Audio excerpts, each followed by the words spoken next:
Hi everybody, this is Roberto from Passione Strumenti, and I'm so happy to be here today at Guitar Summit Mannheim, Germany, with Sheldon Dingwall from Dingwall Guitars. Hi Sheldon. Hi, Roberto. It's such a pleasure to be able to know you as a person and as a player and as an artist. And Thank you. Thank you for taking time. Thank you so much. The honor is all mine. I'd like to ask you some questions about you. Okay. How did it all of this start? How did you start building instruments? Oh, that's a good question. I was 12, and I started having my friends started buying guitars, and I started having ideas for different guitar shapes. They were terrible. But that's when I got the bug. At that time, I was a drummer and a piano player, so guitar was new for me.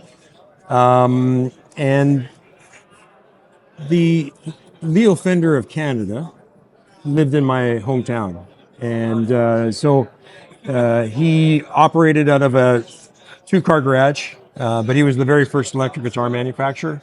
And so it's interesting.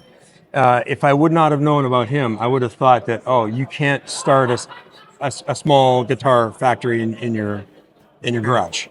It has to be a big factory. And so it was never a question, could I do it? It was always, yeah, of course. He did it. I could do it too. Okay. So back in the early 80s, I heard about this bridge called the Floyd Rose. Okay, yeah. And I thought, oh my God, I want one of those so bad. They weren't available in Canada. All I saw was a little photo about that big. Okay. And I couldn't tell how it worked. So I thought, well, why don't I just design one myself and make it? And it was ugly and it was terrible, but it worked. And so I played it on the road and refined it and started to experiment with more bridges, and then started to build. When I'd go home, I'd build some guitars to take out on the road again. So you were a guitar player. Guitar player, yeah. At that time. Okay. And so Dingwall Guitars started just as a neck manufacturer.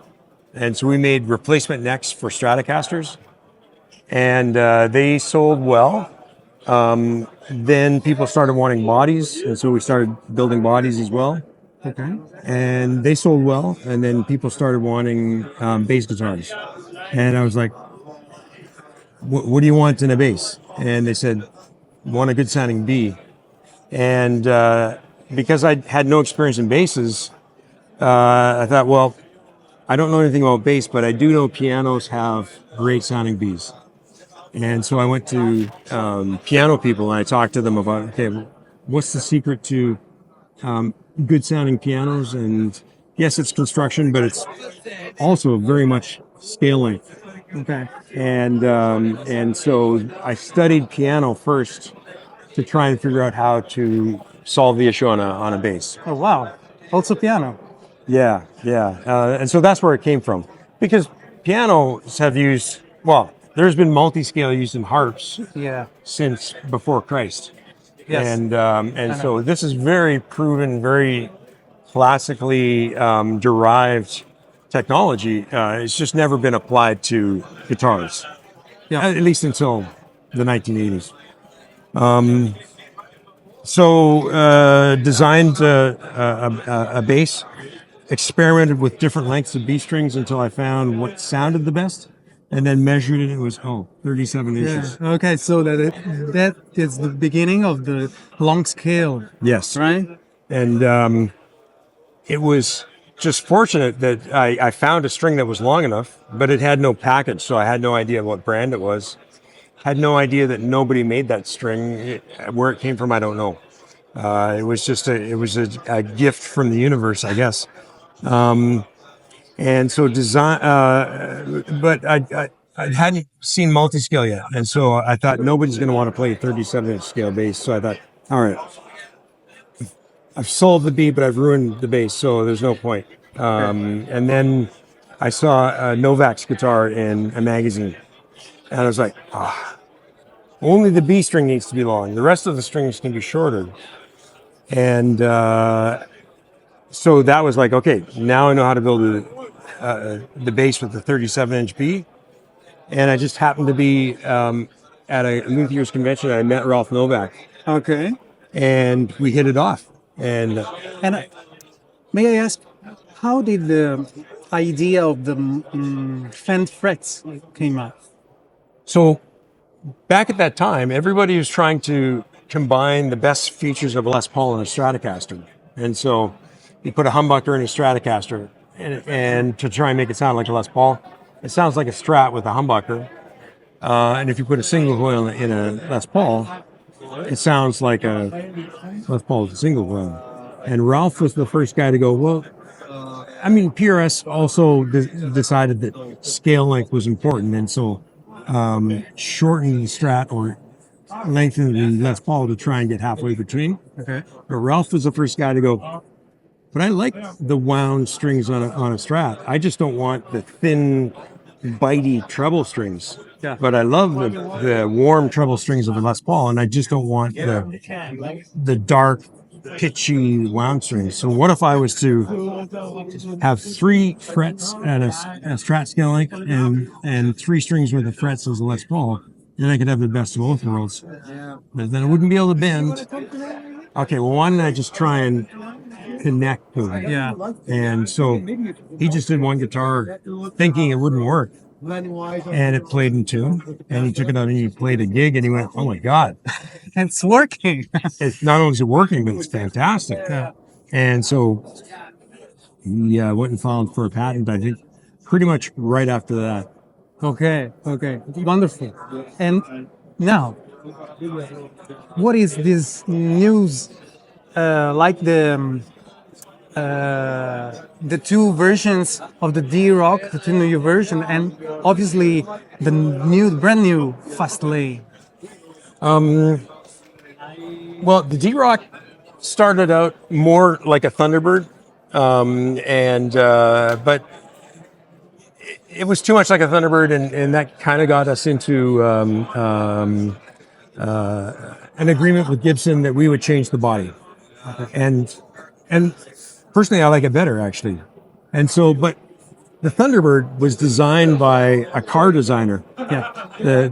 The first actual car designer in North America. Okay. Who would be considered a designer, not a mechanic. The first designer of the Thunderbird. What's that? The first designer of the Thunderbird. Yeah. He was a retired designer from the automotive industry. All right. And I've always been more of a fan of Italian car design than North American. Okay. And if you look at the Thunderbird, it's really cool. Like the way they've assembled it, it's really cool. There are some ergonomic things that I thought could be improved. But in terms of a cool bass, to me, that it's a cool bass. Yeah. And so I thought, okay, well, what would happen if I reimagined it, pretending I was from Lamborghini, and what would Lamborghini do? And so that's why we have. It looks really amazing. That's why we have such smooth contours. Everything's rounded. It's very thin. Yeah. And sleek, and feel the weight of it. Yeah. Wow, guys. And so just like a high performance car, it's lightweight, high performance. I love these stripes here. That comes from Martini Racing. Martini, yeah. And then the race section comes from the original. And then the only issue is because of that race section, we couldn't put a top on it. Okay. And we tried to figure out how we could do it. And yeah, if you wanted to spend enough money, you could do a top, but it would be so expensive. Why would you want to? And so then we smoothed out the top. And this is new top. So this is a pearl maple, and it's been bent and glued to the body. Yes. And so this is the first one. Okay. We've never done it before. And really like the smoothness of it. Yeah. Great. This one's a little heavier. Okay. Wow. Amazing. And there we have the brand new. And so we've been working with Rupert Neve Design for a few years, and they designed a preamp for us.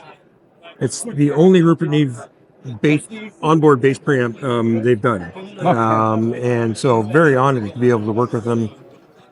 We sent them a bass, and then they sat there and they designed the circuit, and then they swapped out components. And so every component on that circuit board has been selected to sound the best on our bass. Okay. And I really did believe that made a difference. The fast lane comes from driving on the European autoroutes.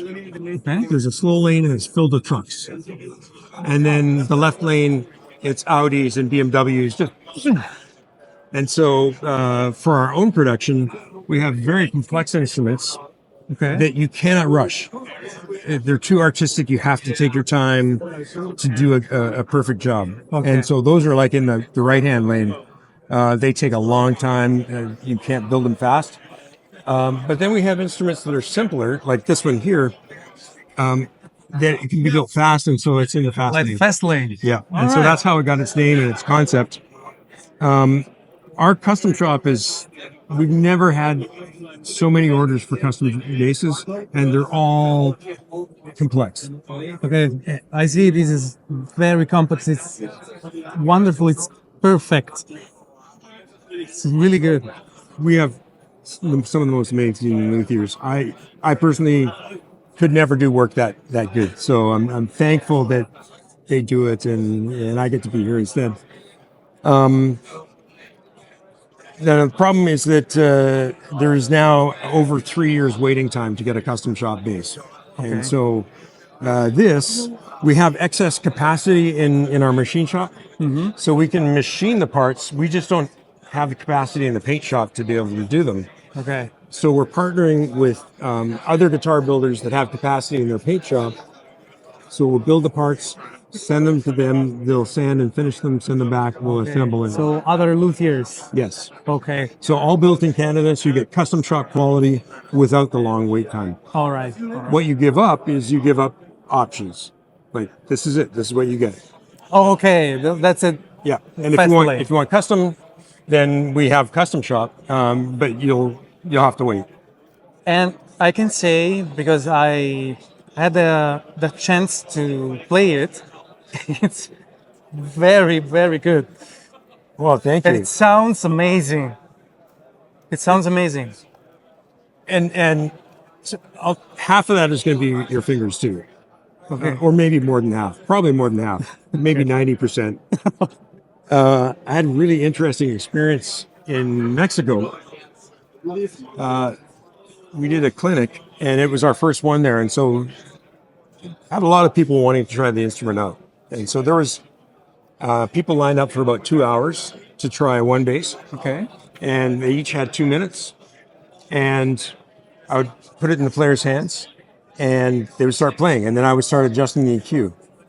And I was shocked at how much I had to adjust EQ for people that hadn't studied and didn't have refined technique. Okay. And then people like you with refined technique. Oh, thank you. Set it flat and it sounds great. It's amazing how much technique makes a difference. There's a difference. So yeah. I know. It's all in. Someone once said, "Oh, it's all in the hands." Yeah. I 100% believe that. Okay. So thank you for your time, Sheldon. It's been a pleasure. Grazie, Sheldon. Ciao a tutti gli amici di Passione Strumenti. Grazie mille. Ciao. Ciao.